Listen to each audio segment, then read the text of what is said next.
मला आपली पहिली भेट आठवतीये. ती एका वाईल्डलाईफ फोटोग्राफी एक्झिबिशनमध्ये झाली होती आणि एक मॅक्रो फोटोग्राफी केलेला एक फोटो होता समोर आणि मला अजून आठवतंय की त्यावेळेला तू एक अतिशय इंटरेस्टिंगली मला अशी सहज म्हणून माहिती सांगायला सुरुवात केलीस आणि I was totally into that. म्हणजे मी अचानक वेगळंच जग माझ्यासाठी ओपन झालं.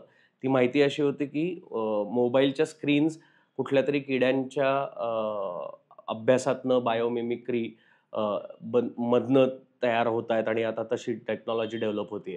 मी मुद्दाम खूप लेमॅन शब्द वापरतोय, पण इन डिटेल ह्याबद्दल काय सांगशील?